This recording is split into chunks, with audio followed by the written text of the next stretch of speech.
I know I can't be the only one. Hello and welcome back to my final rough draft video. My name is Robert and my topic of discussion for today will be the same as it was last time. Social media and cognitive change. Does your brain change while using social media? Now I know that sounds like a lot, so for now, we'll just say this is your brain on drugs.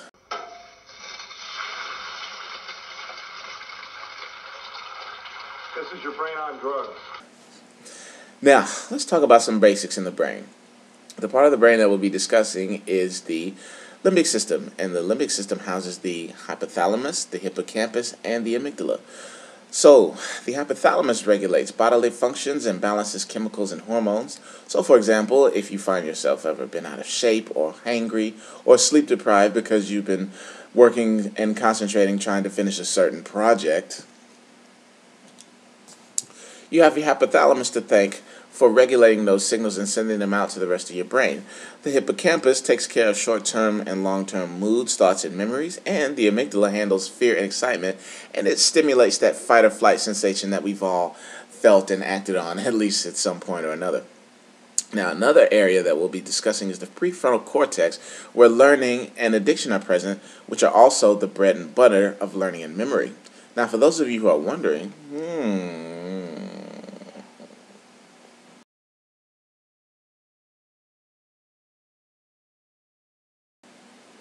am I addicted to social media? Well, the bad news is if you have to ask, you probably are. But the good news is the fact that you did ask means that you noticed something in a change in your behavior. More good news, addiction isn't simply a case of willpower where you can just focus and all of a sudden resist the temptations that you were susceptible to. Scientifically speaking, addiction is recognized as, quote, a disease that changes both brain structure and brain function, end quote. Addiction begins with recognizing pleasurable activity and the process that steadily pushes you toward compulsive behavior. More on that later. Finally, these parts work together to hijack you and control anytime you like, scroll, comment, hashtag, reboot, snapface? Yeah, anyway. The point is, the deeper you immerse yourself into your online persona, your brain reflects your environment for better or for worse. So, let's start with addiction. When we experience pleasurable activity, which could range from drugs, prescription drugs, psychoactive drugs, being given money, eating good food, having sex, the brain releases dopamine from what is known as the nucleus accumbens, or more commonly known as the pleasure center. Now, when a person indulges in any drug, there's often a spike in dopamine. The chances that a person will become addicted to drugs or other pleasurable activity is directly tied to how quickly it produces dopamine, the power of the dopamine that can be felt, and the reliability of said release of dopamine. To draw a direct comparison, the same triggering release of dopamine can be felt when using social media. Anytime someone likes, shares, comments, retweets, hashtags, or generally makes a big or small deal about anything that we post on. The more activity logged, the steadier the release becomes, and before you know it, an addiction is born. And I'm addicted to eating glass. I like warm pee. I'm addicted to snorting baby powder. It has been recently discovered that the release of dopamine also attributed to learning and memory. Now, these two functions play a key role in going from liking something to becoming addicted to it. Prolonged exposure causes the entire pleasure center to communicate with the prefrontal cortex and create links that associate liking something with wanting it. That, in turn, motivates us to actively pursue whatever is giving us pleasure. We could then equate that to what happens the next stage of addiction, known as building up a tolerance and needing more of our drug to create the high that we become addicted to. Now, over time, the pleasure fades, but the memories and the desire to recreate that feeling remains, and that is what produces the jonesing, the oh my god feeling that we all feel. On top of that, the hippocampus and the amygdala play a direct part in keeping the memories and the environmental cues that caused the high in the first place present. Now, humans are naturally social animals, and the use of social media, while potentially isolating, provides a sense of pseudo-community, we'll call it. This sense of closeness triggers the release of a powerful neurotransmitter that we've come to know as oxytocin, not to be confused with OxyContin, which is a painkiller.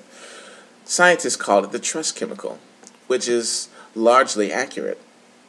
Now, this oxytocin has been known to be secreted whenever a mother is bonding with her babies, whenever a community is building that sense of trust or bonding in between a community. And it's also just been known as the social glue. Now, if you don't take anything else away from that, take the fact that we release oxytocin when we experience emotional contact with other people, specifically and most powerfully touch. Now, when monitored, users experienced a surge in oxytocin and decreased stress levels while participating using social media, which means our brains feel good when we do it. I know mine does. We feel more generous and are spurred to share generally more powerful and positive content.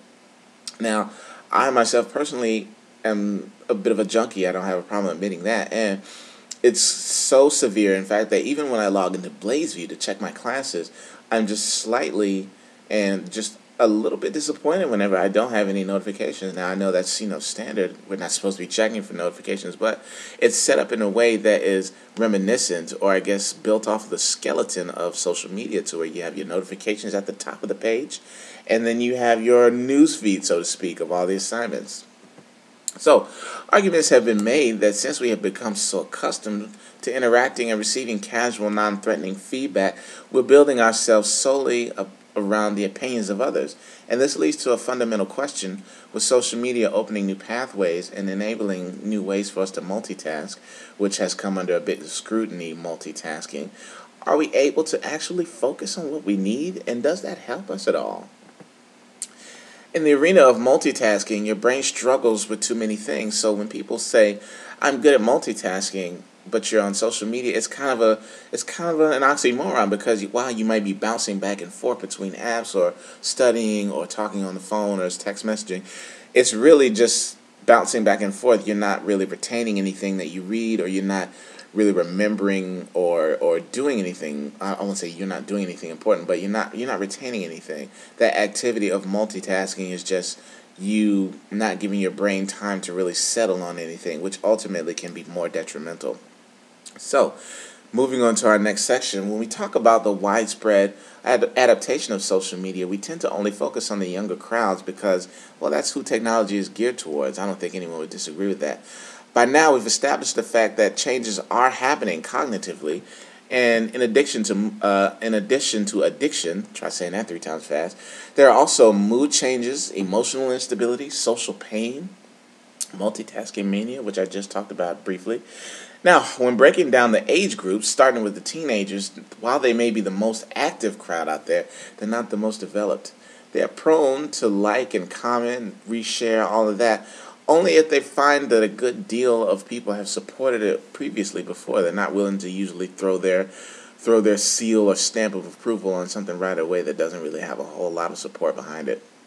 Now, that isn't to say that they can't think for themselves, but in this case, the decision-making process, the frontal lobe, is in play and is simply not developed enough yet, which is to say they just need to cook a little bit longer, that's all. Everybody comes out of that. Also, the plasticity can be affected when faced with the decision-making process, because the brain learns how to think based on outside stimuli.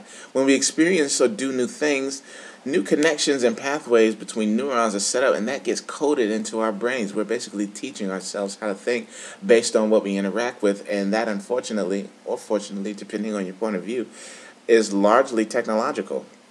Now, the brain can rewire itself to adapt to just about anything. So when we talk about experience cases of older adults who have very little to no experience with social media or technology, period, they have been in studies and have showed significant cognitive regeneration when using social media. Now, when old-timers are usually faced with diseases and mental illness like Alzheimer's or dementia, social media can show to have, again, once I said, a significant increase in cognitive function, heightened sense of self-identity, and increased social activity, which in my opinion is overall ultimately helpful due to their incremental involvement and minimal involvement.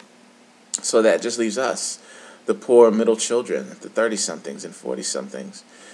There's not a lot of information because, well, your brain for the most part is functioning normally and there's nothing really to report on. You get nothing. You lose. We have the rare luxury of coming in right around the time of the beginning of the technological boom, and we didn't get swept up in it to where it's ubiquitous now, and to where the younger generation were born into it, and I mean just assimilated into it. They just had, that's just what happened. So for now, we just have to stay the course. Now let's talk about mental health for just a second. Now the study on the brain itself is such a memory, so the same can be said of social media and the newness of it all. Now some early warning signs have taken the form of depression, newly coined Facebook depression, which, okay, I can buy that. Nomophobia, which is a fear of being without one's phone, or no mobile phobia. Phantom ringing syndrome, which I'm sure we've all felt at some time or another, where you feel like your phone is ringing in your pocket when it may not even be in your pocket at all. You may just feel the vibration. Cyberchondria, which is just hypochondria on the internet. I myself am guilty of logging on and looking up basic symptoms and walking away thinking that I have a tumor and an aneurysm and ulcer and 3 broken toes for the effort, you know what I mean? There's also what's known to many as the Google effect, which is quite scary actually. It's the mindset that since all the accumulated knowledge of all mankind are at the reach of your fingertips and are sitting in your pocket, clinging on to 12% worth of power, since all of that is at your fingertips, the need and frankly the desire to know and have this information has decreased. Now on the one hand, the question can be asked, are these things serious enough to worry about? Don't we just need to take some time and figure it out? I mean, we always do, but on the other hand, with more of our lives being integrated into technology, will we have the time to notice changes that are happening? With more and more of our social interactions happening online, a new generation's ability to read social and bodily cues diminishes. Now the body and the brain are malleable. And when studies looked at an MRI scanner, they have shown that the brain recognizes the same gratification and chemical releases of the chemicals that we talked about before, dopamine and oxytocin, those neurochemicals. Now you can ask only so much of social animals when being presented with an abnormally antisocial / beneficial conduit such as social media. And while the brain can rewire itself to just about anything, given that we're in the infant stages of social media and, ungodly speeds of technological spread, neuroscience can only continue to map out brain function and detour us from anything that might be too costly or detrimental. And in my opinion, the more we figure it out, the more it'll get better. There was a story in ancient times about older generations criticizing younger generations for writing things down because they thought that the writing things down would diminish the ability to remember things. So we have to take that with a grain of salt. Thanks for stopping by, guys. The final video product will be on the way. You won't be sorry.